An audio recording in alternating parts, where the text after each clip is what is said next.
Assalamualaikum warahmatullahi wabarakatuh dan salam sejahtera. Kembali lagi bersama saya Zahir Asna dalam YouTube channel Zahir Asna. So dalam video kita pada hari ni, bagi memenuhi kehendak korang semua yang dah komen untuk saya ceritakan tentang kisah benar di sebalik cerita Doraemon, maka saya hasilkan video ni untuk korang semua. Tapi sebelum tu, jangan lupa untuk like dan share video ni dekat kawan-kawan korang, bagi korang yang mana yang dah request kan. Memandangkan saya pun dah memenuhi kehendak kalian, so saya minta lah korang pun jasa baik pula untuk share video saya ni dekat kawan-kawan korang semua, supaya lebih ramai yang mengetahui tentang kisah benar di sebalik cerita Doraemon ni.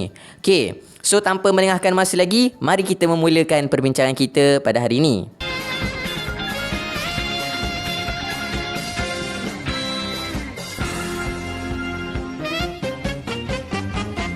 Baiklah, Doraemon merupakan satu kartun animasi yang tak asing lagi bagi kita semua, yang mana Doraemon ni merupakan satu animasi yang telah pun dihasilkan oleh Fujiko F Fujio, yang mana menceritakan tentang kisah satu robot kucing yang datang daripada abad ke-22 yang telah pun hadir bagi membantu seorang kanak-kanak yang bernama Nobita Nobi yang mempunyai hidup yang malang. Nobita Nobi ni seorang yang pemalas, seorang yang tak pandai lah kan, seorang yang sering kali dibuli lah dia ni. Maka Doraemon telah pun hadir daripada masa depan untuk membantu Nobita Nobi ni dengan memberikan Nobita Nobi apa yang dia perlukan dengan kemampuan peralatan yang dibawa oleh Doraemon daripada abad yang ke-22. Macam-macam lah peralatan dia kan. Pintu ke mana sajalah, poket 4 dimensi lah, helikopter dan macam-macam lagi.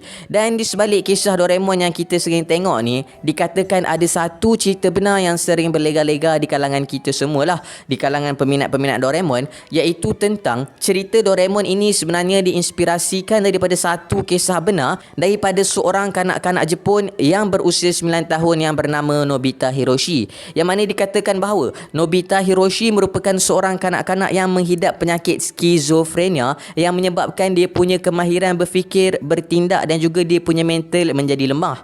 Maka disebabkan oleh masalah skizofrenia ini, Nobita telah pun mengalami kesukaran hidup dalam hari-hari dia.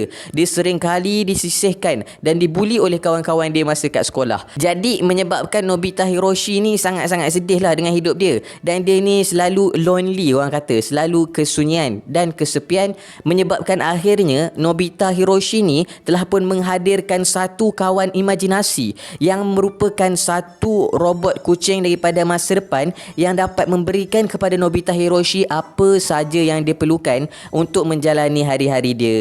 Kiranya untuk mengatasi kesunyian dia ni, dia telah pun berimajinasi lah, dan dia menganggap bahawa robot kucing yang bernama Doraemon tu bukan sahaja imajinasi dia, bahkan betul-betul kawan dia, betul-betul satu robot yang membantu dia dalam kehidupan seharian dia. Sehinggalah pada usia dia 16 tahun, apabila dia ni makin lama makin teruk lah kan, akhirnya mak dan ayah dia telah pun mengambil keputusan untuk membawa Nobita Hiroshi untuk berjumpa dengan pakar kaunseling lah, untuk pergi ke unit kaunseling. Setelah pergi bertemu dengan kaunselor, akhirnya Nobita Nobi ni dia tak dapat menerima kenyataan. Dia tak boleh terima yang Doraemon tu hanyalah dia punya imajinasi semata-mata.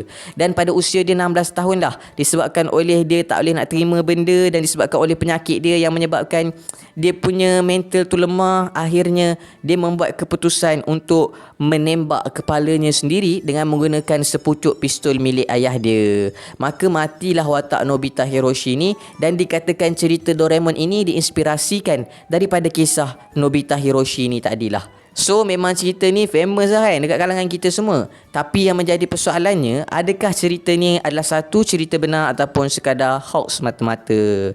Dan berdasarkan sumber yang saya dapati juga, kat mana-mana yang saya baca pun, sebenarnya cerita tentang Nobita Hiroshi yang merupakan kanak-kanak berumur 9 tahun yang menghidap penyakit skizofrenia ni hanyalah satu rekaan semata-mata yang tak ada kena-mengena pun dengan kisah benar di sebalik Doraemon. Dan sumber tentang kisah benar di sebalik cerita Doraemon sampai hari ni masih lagi tak ada cerita apa-apalah, masih lagi misteri sama ada cerita Doraemon ni betul-betul diinspirasikan daripada kisah benar ataupun hanyalah sekadar imajinasi dan angan-angan penulis, iaitu Fujiko F Fujio semata-mata.